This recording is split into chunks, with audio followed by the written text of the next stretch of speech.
আমার ভাইরা বন্ধুরা, এই জন্য কোরআনের অবমাননা যারা করবে তাদেরকে দৃষ্টান্তমূলক শাস্তি দিতে হবে। সে যেই হোক, তাকে দৃষ্টান্তমূলক শাস্তি দিতে হবে। কোরআনের বিরুদ্ধে যে কথা বলবে, রাসূল সাল্লাল্লাহু আলাইহি সাল্লামের বিরুদ্ধে যে কথা বলবে, তার শাস্তি একটাই, মৃত্যুদণ্ড, আর অন্য কিছু নয়।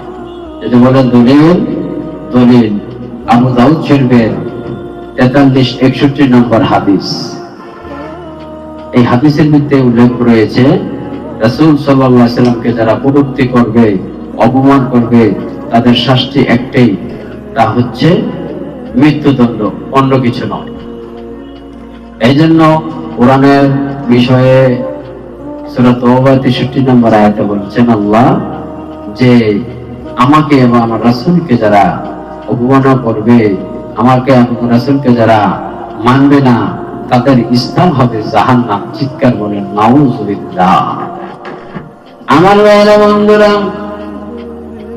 সূরা তাওবা 63 নম্বর আয়াতে আল্লাহ বলেন, যারা আমাকে এবং আমার নবীকে মানবে না, তাদের স্থান জাহান্নাম। যারা আমাকে এবং আমার নবীকে মানবে না, কটূক্তি করবে, অবমাননা করবে, তাদের স্থান হচ্ছে ওই জাহান্নাম। দলিল সূরা তাওবা 63 নম্বর আয়াত এবং আবু দাউদ শরীফের 43-61 নম্বর আয়াত।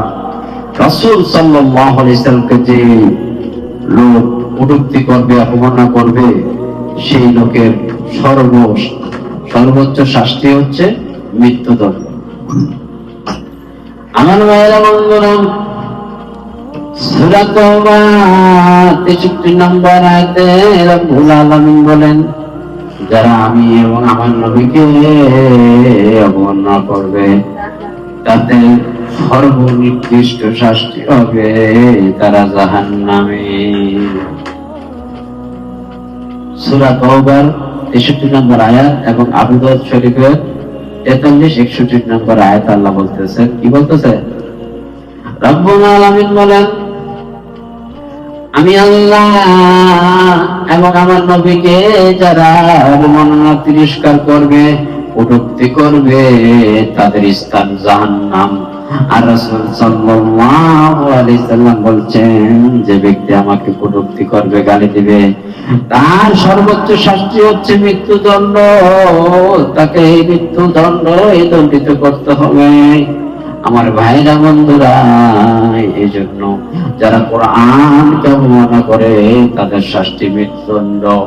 আর যারা নবীকে গালি দেয়, কটূক্তি করে, তাদের শাস্তিও মৃত্যুদণ্ড।